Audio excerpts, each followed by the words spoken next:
പാപങ്ങൾ ഈ ജന്മത്തിലെ മഹാരോഗങ്ങളായി പിടിക്കുന്നു എന്ന് പറയുന്നു. എങ്കില് അത് മാറ്റാൻ പറ്റുമോ? വിധിയെ മാറ്റാൻ പറ്റുമോ എന്നുള്ളതാണ് ദൈവമൊക്കെ വ്രതം കർമ്മം പൗരുഷേണ വിധിയതേ ശീലമുഷ്ണം തഥാവർഷം പിപാസൈന ഭാരത. ശ്രീകൃഷ്ണ ഭഗവാൻ ഭീമസേനോടുകൂടി പറഞ്ഞതാണ്, ഭീമസേന ശീലം ഉഷ്ണം തഥാ വർഷം.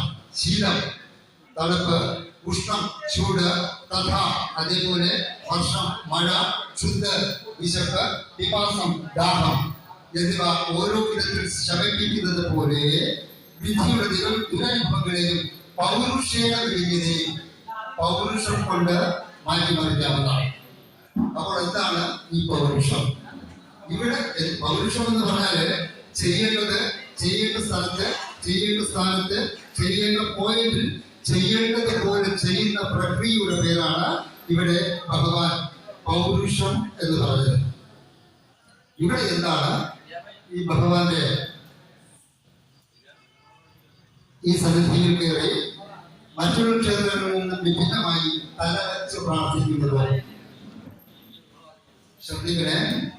മുഹൂർത്തമപി യോഗേ നാസാഗ്രേ മനസാ സഹ സർവം തരതി പാപ്പാനം തസ്യ ജന്മശതാർജിതം. മുഹൂർത്തമപി യോഗേ, ഒരു മുഹൂർത്ത സമയമെങ്കിലും നിങ്ങളുടെ ഇരുപുരുകങ്ങൾക്കും മധ്യയിലുള്ള ഭ്രൂമധ്യത്തില് മനസ്സ് സംയോഗം ചെയ്യുമെങ്കിൽ ആ ഒരൊറ്റ പ്രവൃത്തി കൊണ്ട് തന്നെ നിങ്ങളുടെ സകല പാപങ്ങളും നിരവധി ജന്മത്തിന്റെ പാപങ്ങളും നശിച്ച് ചാമ്പലാകുമെന്ന് ഭഗവാൻ ശ്രീകൃഷ്ണൻ ഉത്തരഗീതയിൽ പറഞ്ഞിട്ടുണ്ട്.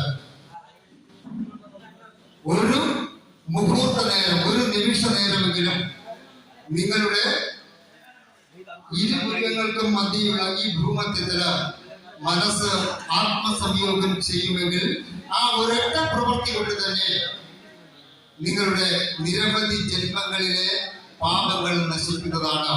അതുകൊണ്ടാണ് ഈ സന്നിധിയില് ആ ഭഗവാന്റെ പാദത്തില് നിങ്ങള് നെറ്റിവെച്ച് നമസ്കരിക്കുമ്പോൾ നിങ്ങൾക്ക് ഒരു നിമിഷം നിങ്ങൾക്ക് ആത്മസംയോഗം ചെയ്യാൻ പറ്റുമെങ്കിൽ ആ പാപങ്ങൾ നശിക്കട്ടെ എന്ന രീതിയിലാണ് യോഗിമാര് ഈ പ്രതിഷ്ഠകൾ എത്തിക്കുന്നത്.